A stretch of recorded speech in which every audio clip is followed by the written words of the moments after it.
Okay, guys, so now for day 2 of e-learning, we're going to talk about specifically factoring by grouping, okay? And how this works is it's basically just like the name sounds. You're going to factor out different polynomials by grouping terms together, okay? So I'm going to do 3 different examples for you now. I'm going to walk you through those 3 examples, and then you're going to do 9 problems for homework to kind of get the feel of factoring by grouping. Okay, so if we look at example 1 first, we have this 6x squared minus 16x plus 21x minus 56.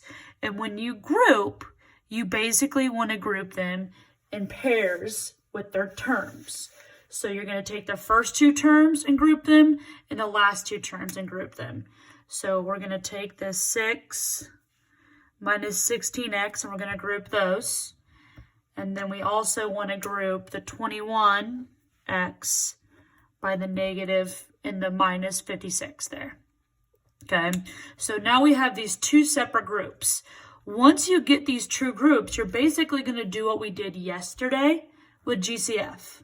Okay, and you just want to do each pair at a time.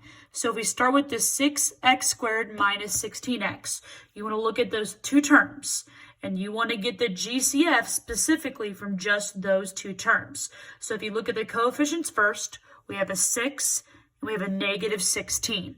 Okay, the GCF for those 2 coefficients would be a 2. So I know for sure that 2 can go into both of those. Okay. And then for the variables, if you remember, you want to take the smaller exponent. So we have an x squared and an x to the first. So you're just going to take the x. So 2x is going to be the GCF for both of those terms. Okay. And then you're going to do basically what we did yesterday. You're going to take this 2x, you want to write it out. And then in parentheses, you're going to actually divide both of these terms by that 2x. So when you take 6 divided by 2x, you get, 6 divided by 2, you get 3. And then x squared divided by x is just an x. And then you do the same thing here with the 16x. You're going to take negative 16 divided by 2 is a negative 8. And x over x cancels to just be 1. So that's the first part. So we just factored out the GCF of these first 2 terms. Now you want to do the exact same thing for the last 2 terms. So this 21x and this negative 56. If you can't tell right away, the biggest common factor, the greatest common factor here is 7. Some of you might be able to notice 3 right away, but then if you were to do the 3, you would see that you still have more that you can factor out. So the biggest GCF here is 7. And notice how there's an x here, but there's not an x here. That means that there's going to be no variable that you can factor out. So the greatest common factor between these 2 terms is just 7. Okay. Now, see how this 21x here is a positive number? That's why we make it positive 7 instead of a negative 7. You'll see a situation where it's a little different in the next example, but here it's a positive 7.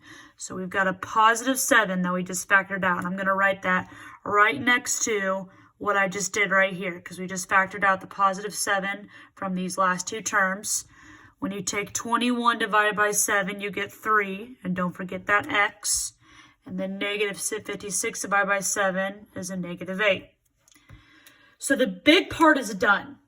And there's one thing that you should definitely notice right now. And what you should notice is in the parentheses on both of these is a 3x minus 8. So you should be able to see specifically that you have 3x minus 8 here and here. Okay, that means you just did this correctly. You grouped and you factored by grouping correctly. You know you did it correctly if these are the exact same thing. So now you need to get your 2 factors, okay? And your 2 factors come from your GCFs. So your 2x and your 7. You're going to combine those to create one factor. So we've got 2x plus 7. And then the other factor is what you get to be the same. So this 3x minus 8. So we got 3x minus 8. So this right here, this 2x plus 7 and that 3x minus 8, those are your two factors from this polynomial. And that is what we call factor by grouping. Okay? So the next example we have now, so that was the first one. We're going to do the next one now, example 2. And if you want to, you can maybe pause me right now and try example 2 on your own first, just to see how well you have the hang of it. Maybe you want to see me do it first, but I'm going to go ahead and do example 2 now. And we're going to do the exact same process. With grouping, you want to group these up into pairs. So you take the first two terms, which we have here and here, and you want to group those together.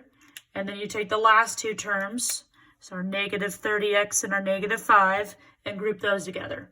And then we're going to go through the same process we just did above.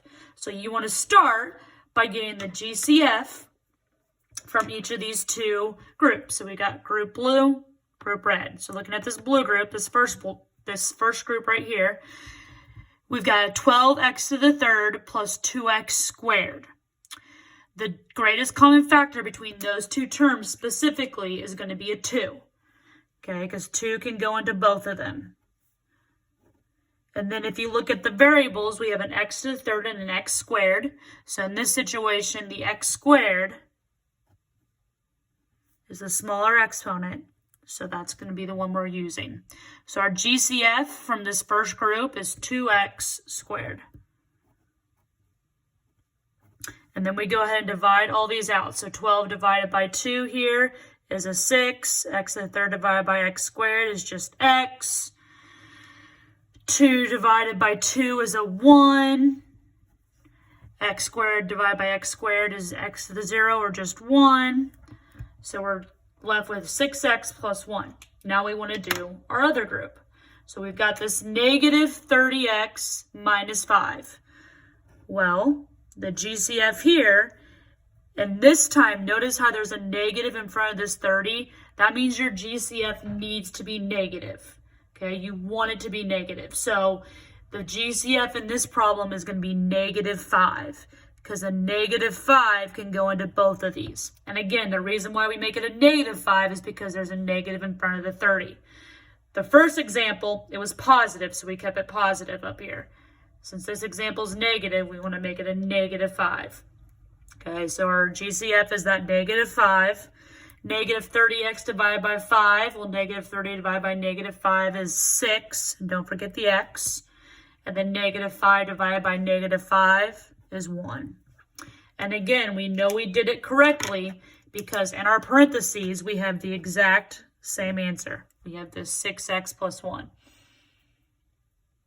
All right, so that means our factors are this 2x squared minus 5 and the 6x plus 1. Okay, so that would be our final answer when factoring by grouping. When you factor by grouping, you're always going to end up basically with two different binomials. Okay, last but not least, example 3 here. This one's a little trickier because we've got a lot more terms going on, a lot more variables. It's okay. We're still going to treat it the exact same way. So we're going to take the first two terms and we're going to group those together. And then we're going to take the last two terms and group those together. Okay. And what we're going to do is get our GCF. So if we look at the first two terms in the first group, 12 and a negative 4. Well, the GCF between this 12 and negative 4, the coefficients is going to be 4. Okay. And then if you notice, we have a BC here and a BD over here. So that means the only thing they both have in common is the B. We can't do anything with the C or the D, so we just let it be. So our GCF for the first two terms in that first group is going to be a 4B. So you divide out by the 4B, 12 divided by 4 is 3. B over B becomes just 1, and then we have our C. Negative 4 over 4 is a minus 1. And then the b's cancel, and you're left with a d here. So this is like a minus 1d. Or you could just say minus d. Either way is fine. Now we want to do the same thing with the second group. We got negative 15xc plus 5xd. And in this situation, notice there's a negative in front of that 15, which means our GCF needs to be negative. The GCF between these two is going to be a negative 5. And then one is an XC, the other one is an XD. So we're going to make our GCF a negative 5x. Leave the C and the D alone again because they aren't like terms. So our GCF is that negative 5x. When you take negative 15 divided by negative 5, you get 3. X over x is 1. And then we have our C.